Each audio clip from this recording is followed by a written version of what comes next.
안녕하세요. 건강의 달인 건달입니다. 젊어지고 싶은 욕망은 우리 인류의 오랜 꿈이었습니다. 그렇기 때문에 많은 연구가 진행되어 왔습니다만 젊음으로 돌아가는 방법은 찾지 못하였습니다. 그러나 조금이나마 천천히 늙는 방법을 알게 되었죠.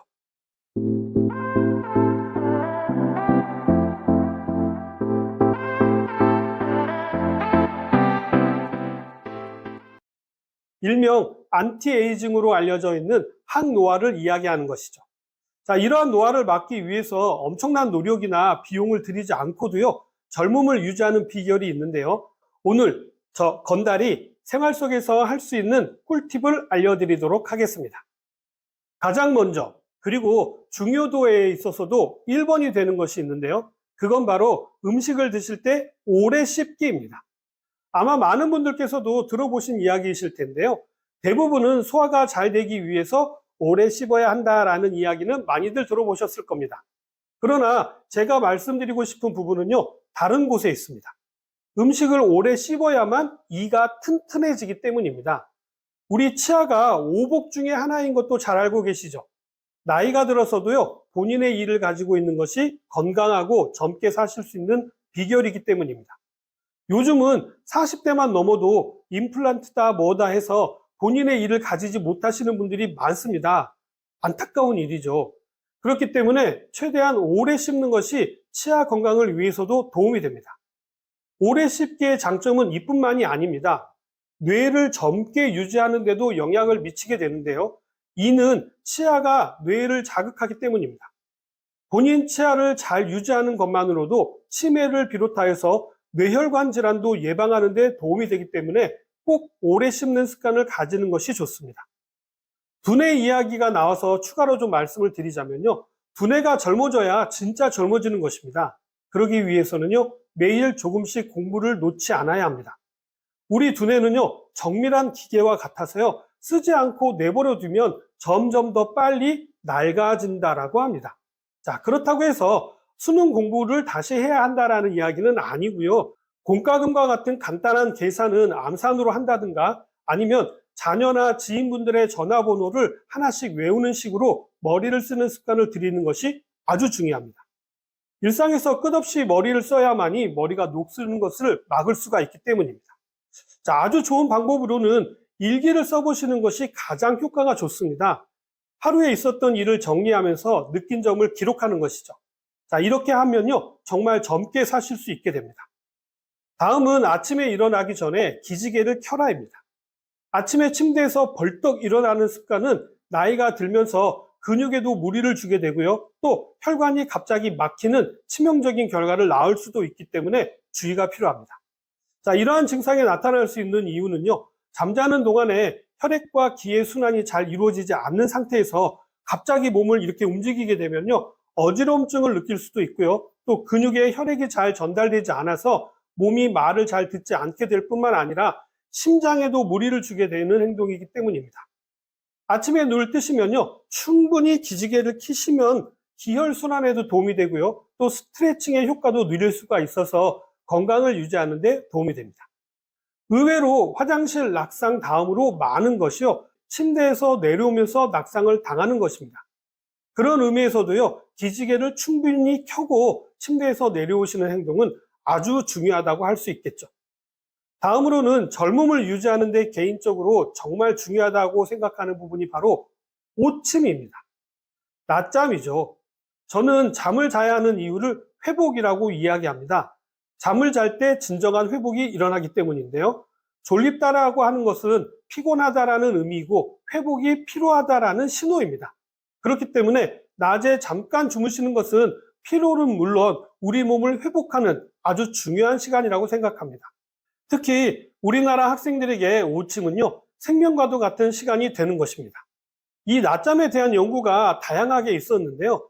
결론적인 부분만 이야기를 해드리자면요. 잠깐의 낮잠이 사고 효율도 줄이고요. 업무 효율도 높이고요. 학업 성취도도 영향을 미쳤다고 합니다.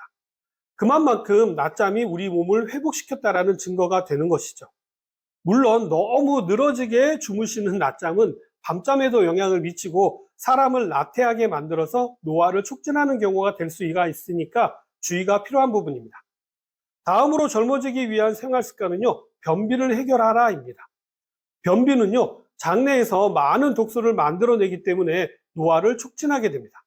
그리고 장내 건강은 면역과도 연관이 있고요. 또 간을 피곤하게 만드는 원인이 되기 때문에 평소에 관리를 잘 하시는 것이 중요합니다. 아침에 일어나셔서 음양탕 한 잔 드시고요. 한 10여 분 후에 사과나 식초 음료를 한 잔 마시는 것도 도움이 됩니다. 그리고 한 10여 분 후에 들기름이나 올리브유를 한 큰술을 드시면요, 변비를 개선하는 데도 도움이 됩니다. 물론 유산균을 활용하시는 것도 좋은 방법이 될 수 있습니다. 그리고 나이 드실수록 변비 관리가 중요한 것은요, 변비가 생기게 되면 볼일을 볼 때 혈압이 높아져서 뇌혈관 질환이 발생하게 되는 경우가 많아서 볼일을 보다가 봉변을 당하는 경우가 많이 발생하게 됩니다. 특히 혈압이 높으신 분이시라면요, 변비 관리는 필수입니다. 다음에 소개해 드릴 내용도 아주 중요한 내용인데요. 간식을 즐겨라입니다. 장수의 가장 확실한 방법은 소식입니다. 이것은 많은 연구를 통해서 밝혀진 유일한 장수 비법입니다. 조금씩 자주 먹는 것에 대한 찬반 이야기가 많습니다만, 그러나 저는요, 전적으로 권하는 방법 중에 하나가 바로 소식으로 자주 드시라는 것입니다. 이렇게 하면 혈당을 관리하는 데도 도움이 되고요, 또 기력이 떨어지지 않아서 컨디션을 유지하는 데도 도움이 되기 때문이고요, 또 위장에 무리를 주지 않기 때문에 속도 편안해지기 때문입니다. 점심 식사 후에 속이 출출할 쯤이면요, 과일이나 가벼운 간식거리로 속을 채워주시면 되는데요. 또 이때는요, 비타민과 미네랄이 풍부한 과일이나 채소도 좋고요, 또 오메가3를 비롯한 불포화 지방산이 풍부한 견과류를 드시는 것도 아주 좋은 간식이 될 수 있습니다. 특히 불포화 지방산을 충분히 섭취하시게 되면요, 노화를 늦출 뿐만 아니라 피부 미용에도 도움이 되기 때문에 적극 추천드립니다. 과일과 채소의 항산화 물질인 파이토케미칼도요, 노화를 늦추는 작용이 있고요, 또 피부를 탱탱하게 유지하는 데도 도움이 되기 때문입니다. 또 속이 완전히 비게 되면요, 저녁에 폭식을 하기 쉽기 때문에 주의가 필요하고요, 또 점심을 배부르게 먹어서 오후에 배가 고프지 않는데도 간식을 드시는 것은 비만으로 가는 지름길이 될 수 있기 때문에 이럴 때는 피하시는 것이 좋겠습니다. 점심을 소식하고요, 출출할 때 간식을 드시라는 이야기입니다. 그리고 매 끼니마다요, 한 숟가락만 더 먹고 싶을 때 수저를 내려놓는 습관을 들이는 것이 아주 중요한데요. 나이 드시게 되면 소비되는 칼로리는 줄어들게 되는데 반해서 드시는 양을 많이 드시기 때문에 양을 조절하실 필요가 있습니다. 다음으로 주무실 때는요, 오른쪽으로 누워서 무릎을 굽히고 주무시라는 것입니다. 세상에서 가장 편안한 자세는요, 아이가 엄마 뱃속에 있었을 때의 자세입니다. 이 자세는 심장에 무리를 주지 않고 숙면에 들어갈 수 있는 자세이기 때문입니다. 또 이뿐만 아니라 주무시는 중에 혈액순환에도 도움이 되는 자세이기도 합니다. 혹시 식사 이후에 소화가 잘 되지 않는다고 한다면요, 이번에는 반대로 왼편으로 누워서 주무시게 되면요, 위장이 편해지면서 소화도 잘 되게 됩니다. 그리고 심장 이야기가 나와서 추가적으로 말씀을 드리자면요, 주무시기 전에 물 한 잔을 천천히 마시는 것도요, 심장 질환을 예방해서 돌연사를 막는데 아주 좋은 방법이 될 수가 있으니까 참고하시기 바랍니다. 다음은 많은 분들이 잘 아시는 항문 조이기입니다.